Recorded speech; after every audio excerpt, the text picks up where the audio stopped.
بسم اللہ الرحمن الرحیم۔ جلاس بن سوید کا شمار مدینہ کے شرفاء میں ہوتا تھا۔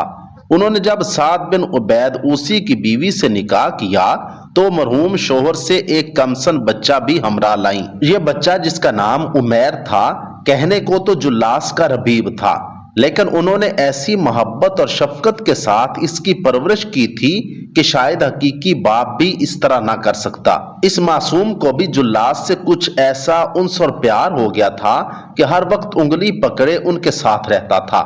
لوگ بھول گئے تھے کہ عمیر جلاس کا ربیب ہے، وہ اس کو ان کا حقیقی بیٹا ہی تصور کرتے تھے۔ عمیر کا عہد طفلی تھا کہ حضور اکرم صلی اللہ علیہ وآلہ وسلم نے مکہ سے ہجرت کر کے مدینہ منورہ میں نزول اجلال فرمایا۔ اہل مدینہ کی ایک بڑی تعداد ہجرت نبوی سے قبل ہی نعمت اسلام سے بہرہ یاب ہو چکی تھی۔ اب باقی لوگ بھی آہستہ آہستہ اسلام قبول کرنے لگے۔ جلاس بھی ایک دن کمسن عمیر کے ہمراہ نبی رحمت صلی اللہ علیہ وآلہ وسلم کی خدمت میں حاضر ہوئے اور نعمت اسلام سے بہرہ یاب ہو گئے۔ عمیر اوس کے خاندان عمر بن عوف سے تھے اور ان کے والد سعد بن عبید ان کی صغر سنی میں وفات پا گئے تھے۔ اگرچہ قبول اسلام کے وقت عمیر سن شعور کو نہ پہنچے تھے، لیکن مبدأ فیاض نے انہیں نہایت صالح اور سعید الفطرت سے نوازا تھا۔ نبی رحمت صلی اللہ علیہ وآلہ وسلم کی زیارت کے بعد ان کے دل میں حضور صلی اللہ علیہ وآلہ وسلم کے لیے ایسی محبت اور کشش پیدا ہو گئی کہ جب تک روزانہ آپ صلی اللہ علیہ وآلہ وسلم کو دیکھ نہیں لیتے تھے قرار نہیں آتا تھا۔ حضور صلی اللہ علیہ وآلہ وسلم بھی ان پر بڑی شفقت فرماتے تھے۔ دن گزرتے گئے اور ذات رسالت مآب صلی اللہ علیہ وآلہ وسلم سے عمیر کی عقیدت، محبت اور نیاز مندی میں اضافہ ہوتا رہا۔ یوں تو عرب میں بارش ویسے ہی کم ہوتی ہے، لیکن 9 ہجری میں تو خشک سالی نے قیامت ڈھا دی اور سارے ملک میں قحط کا سماں پیدا ہو گیا۔ مدینہ باغوں کا شہر تھا، لیکن قحط اور گرمی کی شدت سے اہل مدینہ بھی پناہ مانگ رہے تھے۔ لے دے کے ان کی امیدیں اپنے نخلستان سے وابستہ تھیں، جن میں کھجور کے درختوں پر پھل گدرا چکے تھے اور ان کے اتارنے کا وقت قریب آ پہنچا تھا۔ یہی دن تھے کہ ایک دن اہل مدینہ یہ خبر سن کر چونک اٹھے کہ رومیوں کا ایک زبردست لشکر عرب پر دعویٰ بولنے کے لیے پر تول رہا ہے۔ حضور صلی اللہ علیہ وآلہ وسلم صورتحال سے پوری طرح باخبر تھے۔ آپ صلی اللہ علیہ وآلہ وسلم نے اہل ایمان کو جہاد کی تیاری کا حکم دیا اور فرمایا کہ ہم دشمن کا مقابلہ آگے بڑھ کر سرحد پر کریں گے۔ مسلمانوں کے لیے سخت آزمائش کا وقت تھا۔ کھجور کی تیار فصل، ہولناک گرمی، تپتے ہوئے صحراؤں میں طویل سفر کی صعوبتیں، خوراک، پانی اور سواریوں کی قلت، ہر چیز ان کے نظر کے سامنے تھی، لیکن وہ تو اپنی جانیں، مال اور اولاد سب کچھ اللہ کی راہ میں بیچ چکے تھے۔ انہوں نے حضور صلی اللہ علیہ وآلہ وسلم کے ارشاد پر کسی حیل و حجت کے بغیر لبیک کہا اور ہمہ تن جہاد کی تیاری میں مشغول ہو گئے۔ یہ غزوہ تبوک یا جیش العسرہ کی تمہید تھی۔ اس موقع پر اصرار و اخلاص کے حیرت انگیز مناظر دیکھنے میں آئے۔ حضرت ابوبکر صدیق رضی اللہ تعالیٰ عنہ نے اپنا سارا مال و اسباب حضور صلی اللہ علیہ وآلہ وسلم کے قدموں میں لا کر ڈال دیا، اور جب حضور صلی اللہ علیہ وآلہ وسلم نے پوچھا، ابو بکر تم نے اپنے اہل و عیال کے لیے کیا چھوڑا ہے؟ تو عرض کیا، یا رسول اللہ اور اس کا رسول۔ حضرت عمر فاروق رضی اللہ تعالیٰ عنہ اپنا آدھا مال لے کر حاضر ہوئے۔ حضرت عثمان غنی رضی اللہ تعالیٰ عنہ نے 300 اونٹ کجاوا سمیت 100 گھوڑے اور 1000 دینار راہ حق میں پیش کیے۔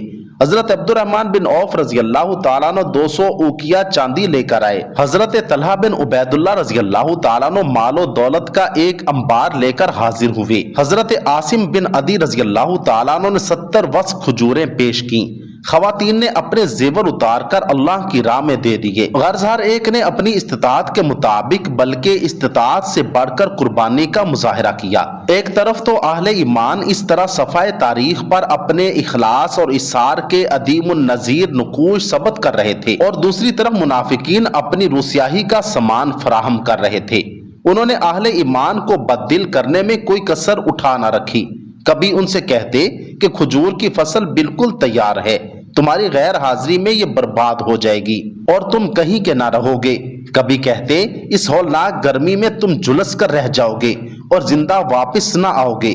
کبھی رومیوں کی زبردست جنگی قوت کا حال بتا کر انہیں مرعوب کرنے کی کوشش کرتے۔ یہ لوگ اکثر سویلم نامی ایک یہودی کے مکان پر جمع ہوتے اور مسلمانوں کے خلاف طرح طرح کے منصوبے بناتے۔ انہی ایام میں ایک دن اللہ جانے جلاس بن سوید کو کیا ہو گیا، منافقین کے بہکاوے میں آ گئے یا کھجور کی نہایت عمدہ تیار فصل نے ان کی مت مار دی۔ اچھے بھلے مسلمان کئی غزوات میں بھی شرکت کا شرف انہیں حاصل تھا، لیکن وائے بدبختی کہ ایک مجلس میں ان کی زبان سے یہ الفاظ نکل آئے، اگر محمد صلی اللہ علیہ وآلہ وسلم اپنے دعوے میں سچے ہیں تو ہم گدوں سے بھی بدتر ہیں۔ اس موقع پر عمیر بن سعد رضی اللہ تعالیٰ عنہ بھی موجود تھے۔ وہ اگرچہ نو عمر تھے لیکن ان کی پیشانی پر صبح سعادت کا نور چمک رہا تھا اور دل میں نبی رحمت صلی اللہ علیہ وآلہ وسلم کی محبت کا سمندر موجزن تھا۔ اپنے آقا صلی اللہ علیہ وآلہ وسلم کے بارے میں جلاس کی زبان سے یہ الفاظ سنے تو ان کا خون کھول اٹھا، کڑک کر بولے، محمد صلی اللہ علیہ وآلہ وسلم ضرور سچے ہیں اور تم یقیناً گدوں سے بھی بدتر ہو۔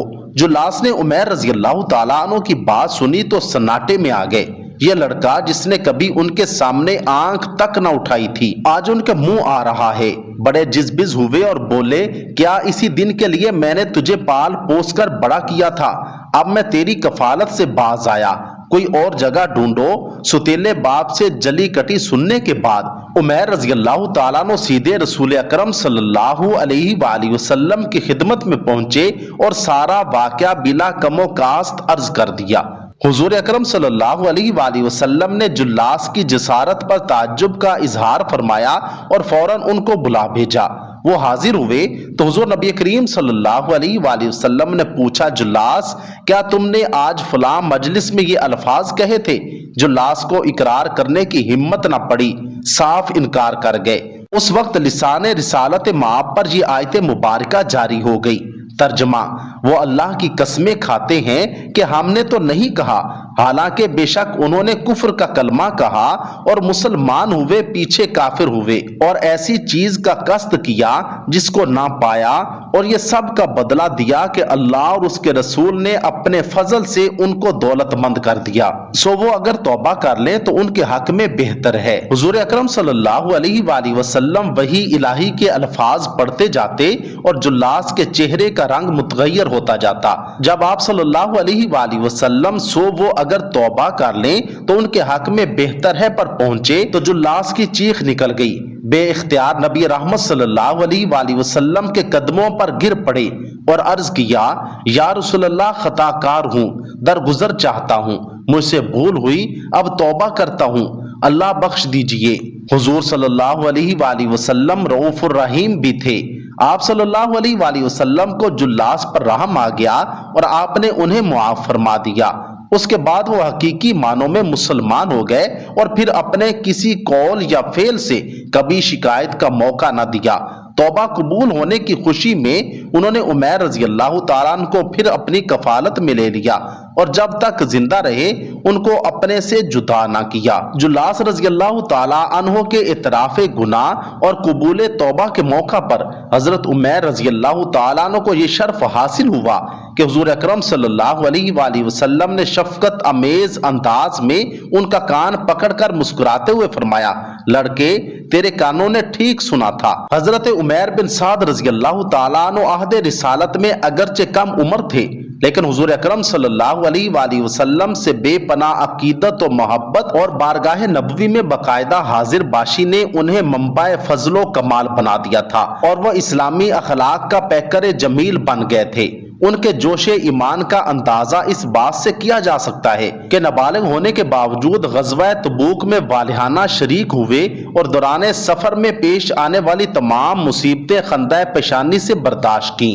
رسول اکرم صلی اللہ علیہ وآلہ وسلم نے رحلت فرمائی تو انہیں اس قدر صدمہ ہوا کہ کہیں آنا جانا چھوڑ دیا اور ہر وقت عبادت میں مشغول رہنے لگے۔ طبیعت پر خشیت الہی اور خوف آخرت کا غلبہ تھا، اس لیے نہایت زہدانہ زندگی گزارتے تھے، لیکن وہ محض زاہد مرتاض ہی نہیں تھے بلکہ لوگوں کے دکھ سکھ میں بھی برابر کے شریک ہوتے تھے۔ اللہ تعالیٰ نے تیز دماغ عطا فرمایا تھا، پیچیدہ سے پیچیدہ مسائل کو آن واحد میں سلجھا دیتے تھے۔ جہاد فی سبیل اللہ کا بھی بے حد شوق تھا۔ حضرت عمر فاروق رضی اللہ تعالیٰ عنہ ان کو ذاتی طور پر جانتے تھے اور ان کے اوصاف و خصائل کے بے حد مداح تھے۔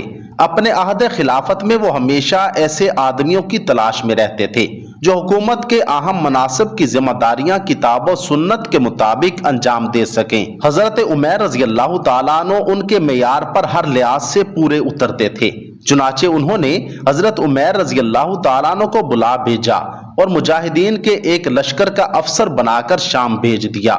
وہاں انہوں نے رومیوں کے خلاف کئی مارکوں میں داد شجاعت دی۔ کچھ عرصہ بعد واپس آئے تو حضرت عمر رضی اللہ تعالیٰ عنہ نے انہیں فوجی خدمت سے سبکدوش کر دیا اور حمص کا امیر مقرر کر دیا۔ امارت حمص کے منصب پر فائز ہونے کے بعد حضرت عمر رضی اللہ تعالیٰ عنہ نے وہاں کا کاروبار حکومت ایسی عمدگی سے انجام دیا کہ فاروق اعظم رضی اللہ تعالیٰ عنہ کی نظروں میں ان کی عزت دو چند ہو گئی۔ وہ عمر رضی اللہ تعالیٰ عنہ کی قابلیت پر تعجب کیا کرتے تھے اور فرماتے تھے کہ اگر مجھے عمر رضی اللہ تعالیٰ عنہ جیسی صلاحیتیں رکھنے والے چند آدمی مل جاتے تو میرا بار خلافت ہلکا ہو جاتا۔ حضرت عبداللہ بن عمر رضی اللہ تعالیٰ عنہ فرمایا کرتے تھے کہ عمر بن سعد رضی اللہ تعالیٰ عنہ سے زیادہ اچھا اور قابل آدمی شام میں کوئی نہیں تھا۔ حضرت علامہ ابن اسیر رحمۃ اللہ علیہ اور بعض دوسرے مورخین کا بیان ہے کہ انہوں نے حضرت عمر رضی اللہ تعالیٰ عنہ کی زندگی ہی میں حمص کی عمارت چھوڑ دی تھی اور مدینہ منورہ سے چند میل کے فاصلے پر اپنے اہل و عیال سمیت ایک گاؤں میں سکونت اختیار کر لی تھی۔ وہیں انہوں نے عہد فروخی میں وفات پائی اور مدینہ منورہ کے قبرستان بقیع غرقد میں دفن ہوئے۔ حضرت عمر رضی اللہ تعالیٰ عنہ کو ان کے انتقال کی خبر سن کر بے حد صدمہ ہوا اور وہ پیادہ پا بقیع غرقد کے گورستان میں تشریف لے گئے اور حضرت عمر رضی اللہ تعالیٰ عنہ کی قبر کے پاس کھڑے ہو کر دیر تک ان کی مغفرت کے لیے دعا کرتے رہے۔ اللہ رب العزت سے دعا ہے کہ اللہ رب العزت ان پر اپنی لاکھوں کروڑوں رحمتیں اور برکتیں نازل فرمائیں اور ہمیں وہی جذبہ ایمانی، حضور سے محبت اور خاتمہ ایمان پر فرمائیں۔ کمنٹ سیکشن میں آمین ضرور لکھیے گا۔